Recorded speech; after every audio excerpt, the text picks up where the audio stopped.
Welcome back to SledgeHammer Horror, guys. I am Ken Sledge, and let's talk horror. Today, I am very excited to announce that I am joined by director Mark Cantu. Mark, how you doing, man? I am doing great. Thank you so much for having me, man. I appreciate it. No, this is such an honor. For those of you that don't know, Mark has directed several films, such as the superhero comedy, which is now hiring. We have the military action thriller Elite and the 80s horror comedy Massacre Academy. And currently you are working on your newest screenplay for your horror comedy, Wolf Hollow. You are a very, very busy man, my friend.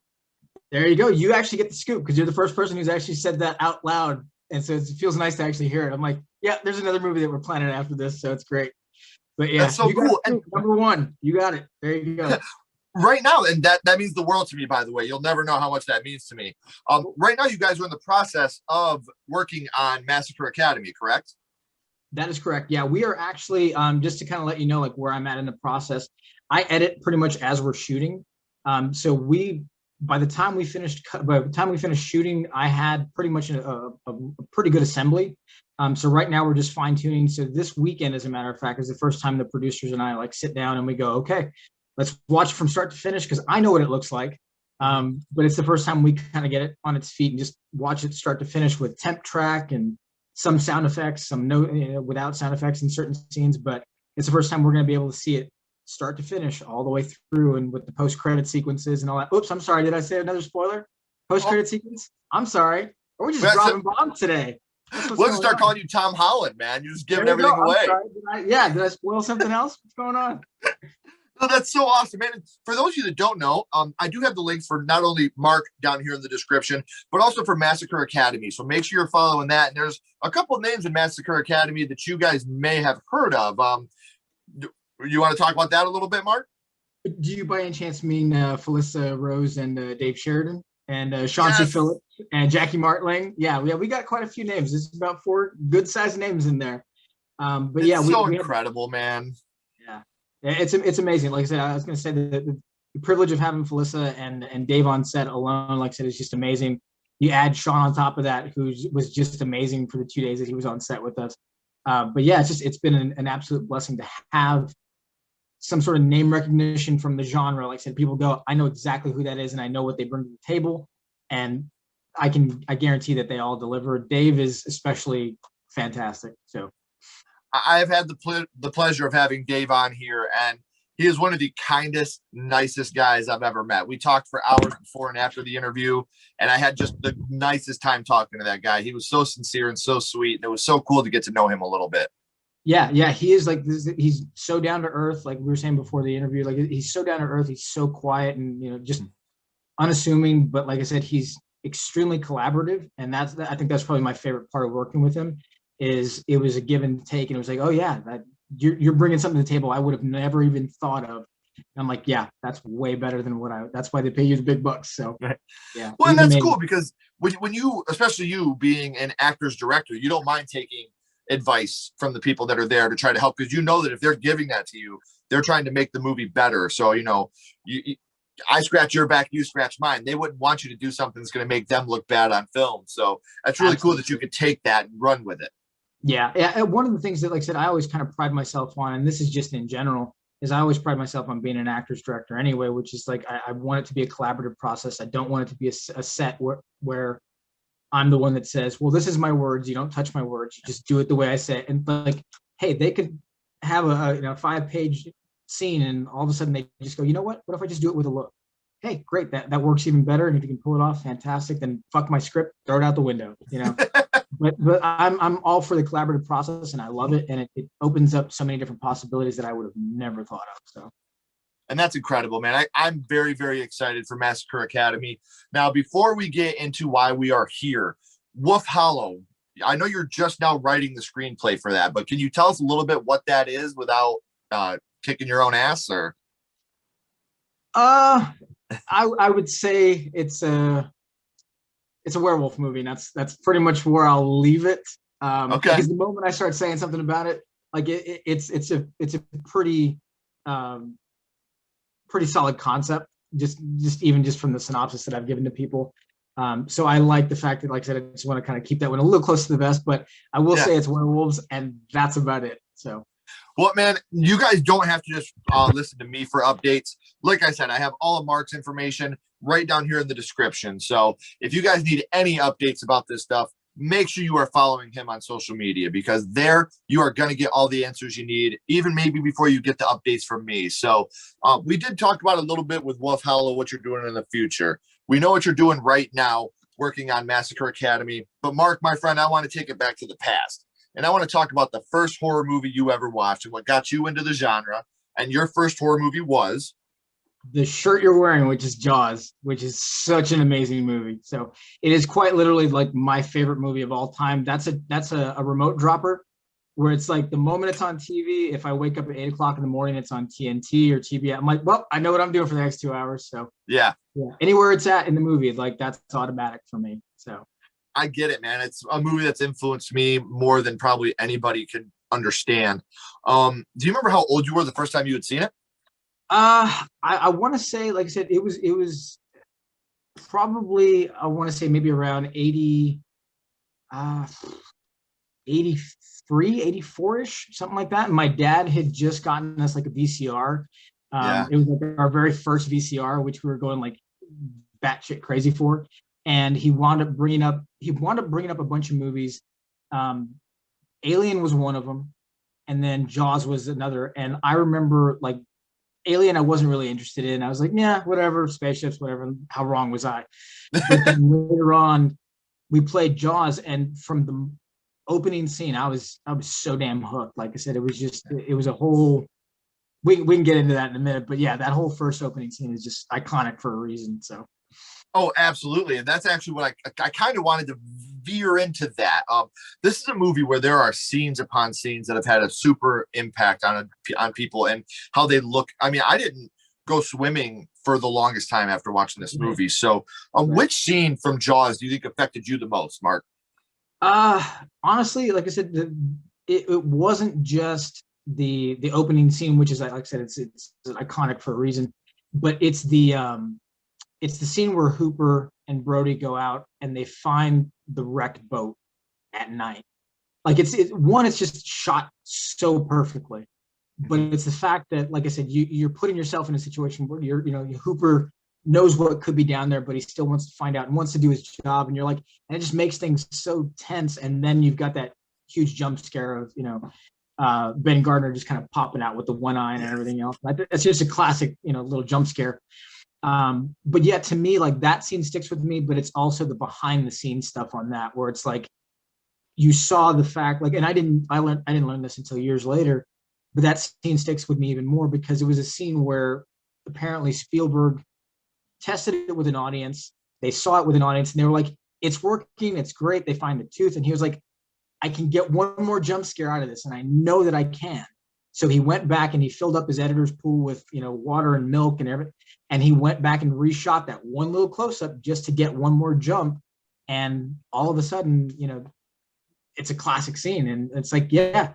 So to me, it also proved not only are horror movies are they fantastic in and of themselves, but you also have to be sensitive to them as a living, breathing art, where it's like you can plan certain things, but the audience will also tell you what's working and what's not working. Mm-hmm. And if you're sensitive to that, you're miles ahead of the game at that point. Right. And I just recently did a top 10 jump scares episode where I talked about the top 10 jump scares that are my favorite. And that was absolutely on there. That's one of those that just, it gets you, man. When he gets the tooth and then he looks up in the face and even him, it's just it's such just a great scene. It's an offbeat of just kind of like he rocks it and then it pops up and you're just like, yeah, that's good. That's fantastic. Yeah, that's definitely one of my top scares of all time. Mm-hmm.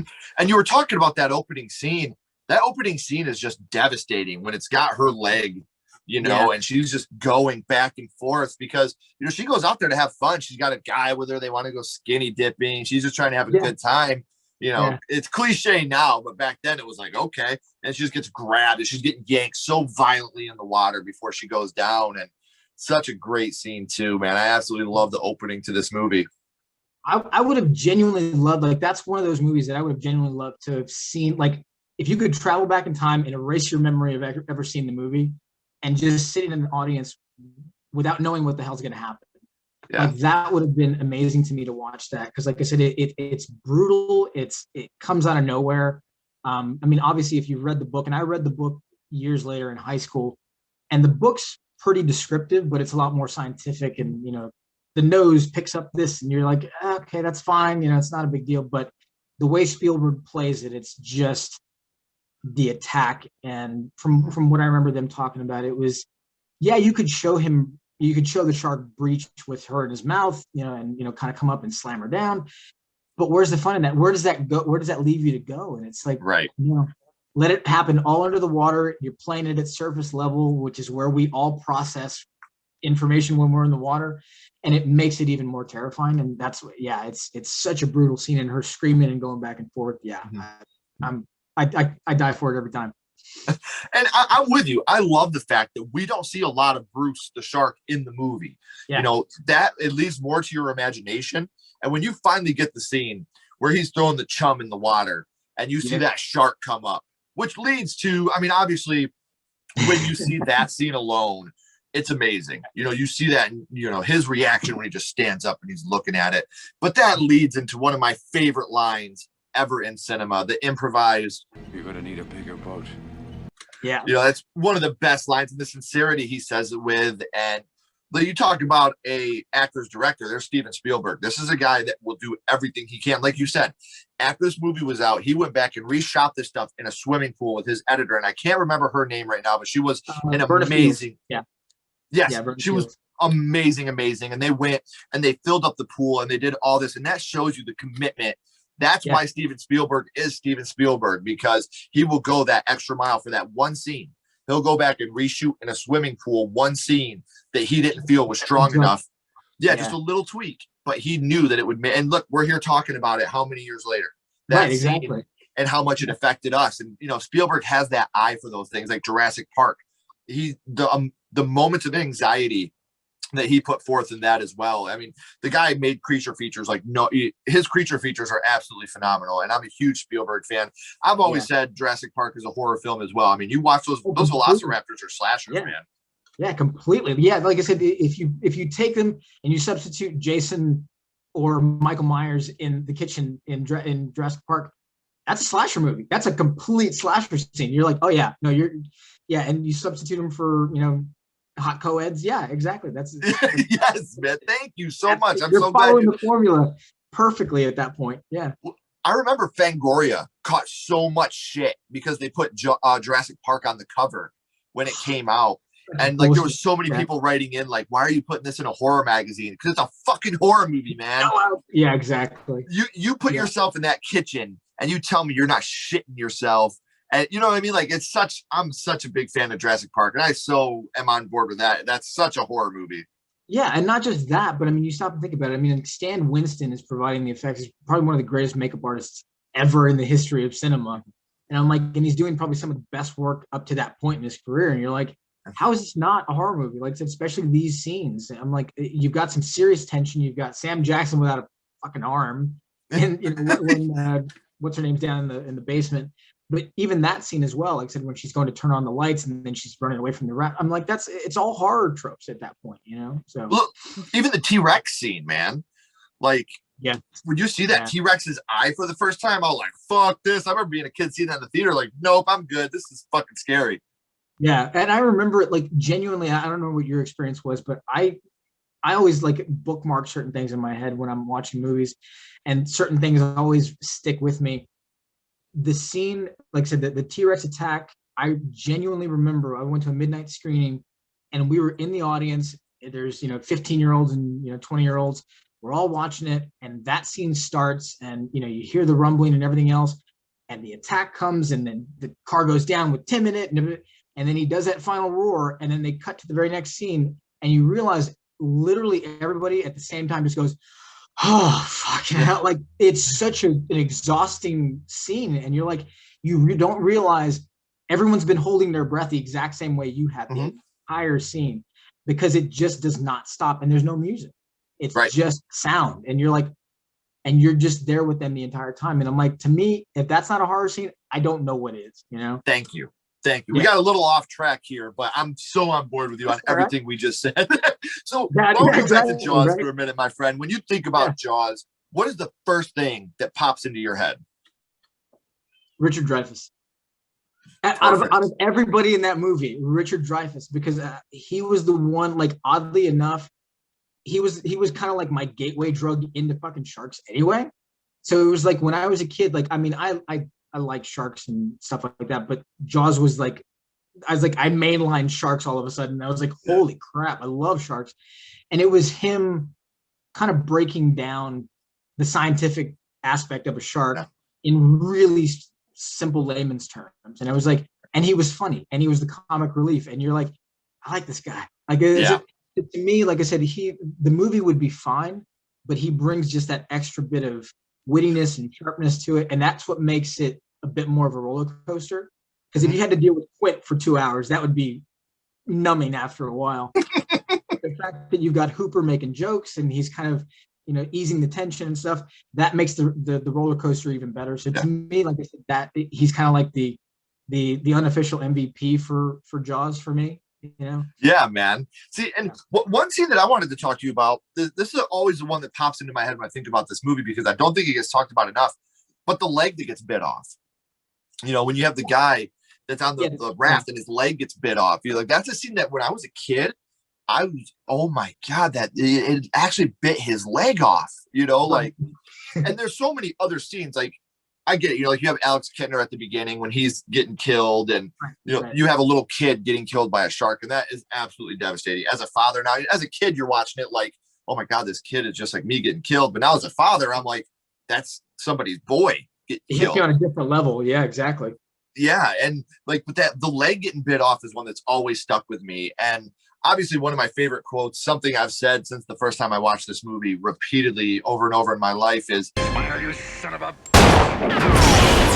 That's another one that I've always said, you know, my whole life over and over. There's certain movies like in Nightmare on Elm Street 3, the Dream Warriors, when she said, "Welcome to primetime, bitch." You know, when Freddy says that. When I was young, man, and I'd be playing video games, like I'd get to the last boss and be like, "Welcome to primetime, bitch." You know, like that was my shit, man. Like, so like horror movies has always just been something huge with me. I grew up in a movie theater, and I'm sorry for everybody that's watched this and they hear this all the time, but like my YouTube when I was a kid was walking through the aisles of the video store my family owned and looking at cover art, you know, and that's how we decided what we were going to rent, what we were going to watch. Because my job at the video store, when people would bring back their VHSs that were unrewound, it was my job to take them and put them in our VHS rewinder, rewind the tapes, and then put them back in the case. Like that was my little job when I was at the video store. You know, I was a little boy at the time.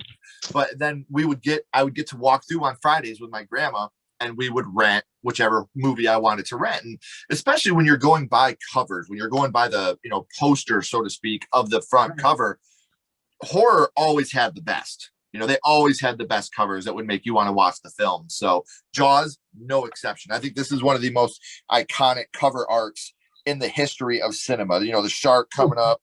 You know, it's just one of the best ones, man. Yeah, completely. We talked about your favorite, or which scene affected you the most, and what you think of when you think of Jaws. But what is your favorite scene from Jaws? My favorite scene from Jaws, and it gets me every time because it doesn't. It fits in the movie, but it's one of those moments where everything pauses and you realize everything. But it's Brody at the table with his son, and it's Sean and him. And again, it's kind of, I don't want to minimize it and say it's a throwaway moment, but it's a much quieter moment than you've had the entire movie.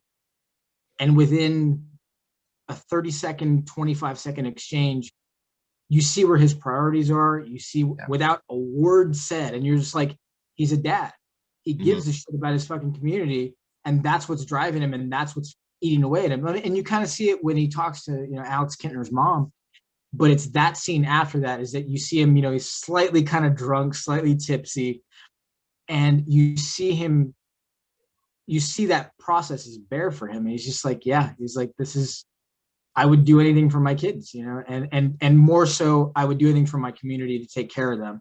And so to me, like I said, for all the big, memorable lines and everything else, that one scene, I feel like if you don't have that scene, you understand Brody a little bit less Right. as a man, and just taking care of his family. And, he thinks of his job, obviously, but he's a dad first, Right. So. And those two had that, those great moments, like you said, when he's copying him, he's doing everything that he's doing. They have those great moments of that little bit of levity to remind you that this is a family guy. He's a man that really cares, and that's why he's doing the things that he's doing. So, we talked about, your favorite scenes and which scene affected you, but I want to go a little darker on here for a little bit, Mark. What kill stuck with you the most from Jaws, or which death, I should say? Honestly, I'd say it's Quint's. Yeah. It has to be Quint's, just because there's no presentation to it. There's no music. There's no massive sound effects. It's not like the music builds and it crescendos while he's doing. It's just like all of a sudden you're just like the music just drops out and you're just watching Quint face his worst fear.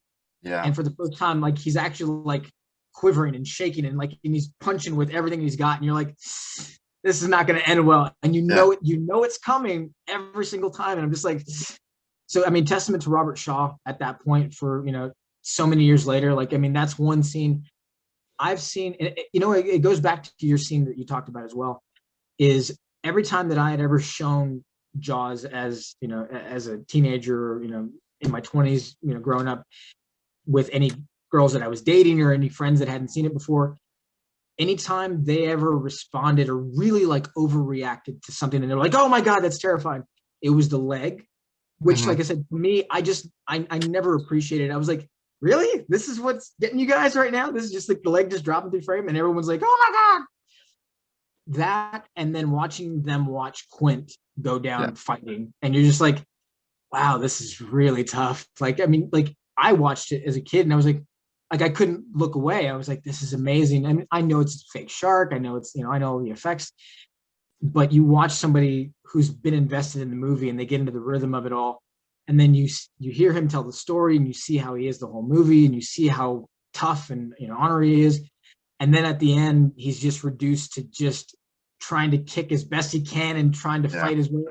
And it's nothing's going to stop it, So it's just, so to me, that's probably the toughest kill. And you're just like, oh, it's fucking heartbreaking. So, and like you said, he's the badass throughout the whole movie, and to watch him really become human in that moment and know that his time is at an end, it's a very hard scene to watch. Because I'm with you, I get way too attached to fictional characters, man. Like I put myself in film, and I'm like, that's my uncle now. Like nothing bad can happen to these guys, but. So we talked about Jaws and how important that movie is to you, but now I want to go scream on you here for a second, Mark. What's your favorite scary movie? What is your favorite horror movie of all time? Favorite horror movie? Like I said, it's going to be it's going to be a three-way tie at that point, to be honest with you. So it's going to be Jaws. It's going to be The Exorcist. And oddly enough, it's also going to be The Fly.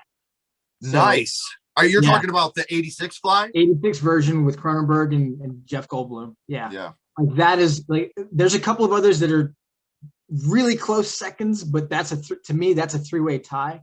The Thing I would include in that second tier, like just barely eking it out a little bit. But for me personally, if I'm looking for kind of, gratification in the movie and, what I want out of a movie, then it's going to be Jaws. Like I said, The Exorcist for sure. And then The Fly, like those are all three classics for a reason. And they're all just amazing films. And it's funny, you just brought up 4 different films, and I want to just something to show you here. You brought up The Thing, The Fly, Jaws, and The Exorcist. Look at the practical effects in those 4 movies. Yeah. And they still hold up to this day. I put The Thing and The Fly as 2 of the top, with alongside Nightmare on Elm Street and American Werewolf in London. Those are my top favorite practical effect movies of all time. The Fly is one of the most disgusting movies I've ever seen in my life. But man, if you want to talk about a fucking heartbreaking ending to a movie, The Fly and American Werewolf in London are the 2 movies I talk about the most that just have the worst, saddest fucking endings that you could possibly have. And those 2 movies show you that it doesn't always end with a rainbow.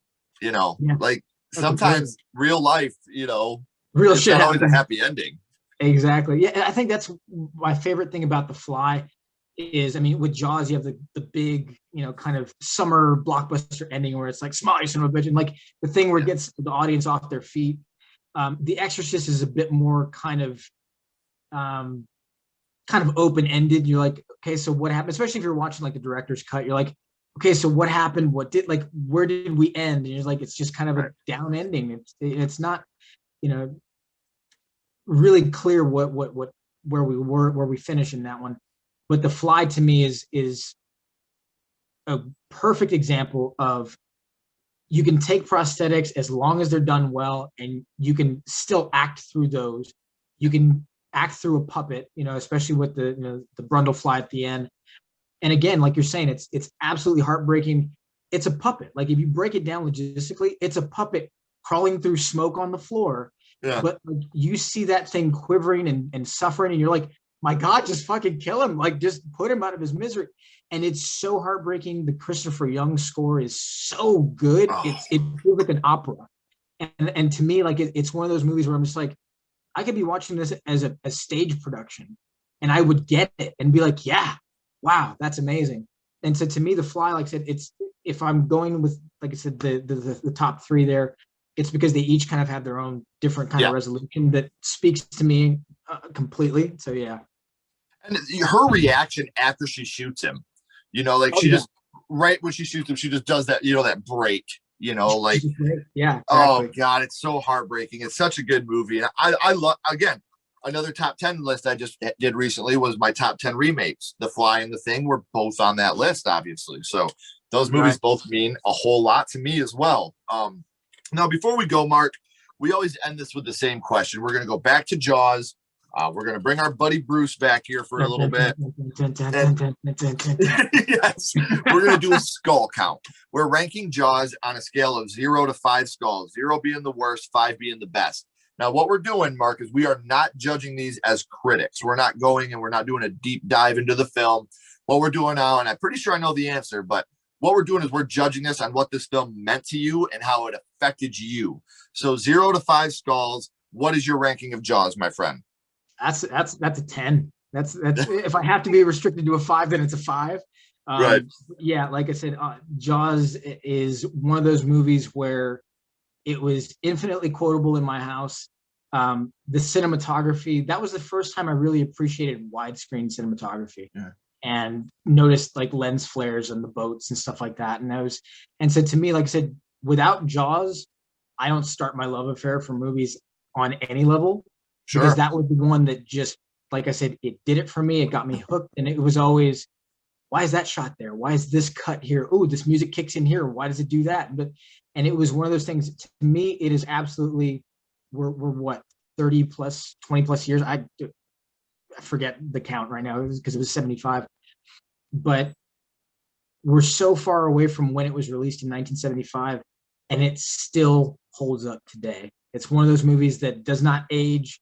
And you look at the end, and I'm like, that could kind of be like, you sub in a couple of props here and there, and that's today. Like Yeah. it doesn't age. It stays perfectly. And like I said, it's one of the perfect movies all the way through. And you talk about some of the effects they did and some of the camera shots that they did. Look at the dock scene, when they Yeah, pull that whole dock off.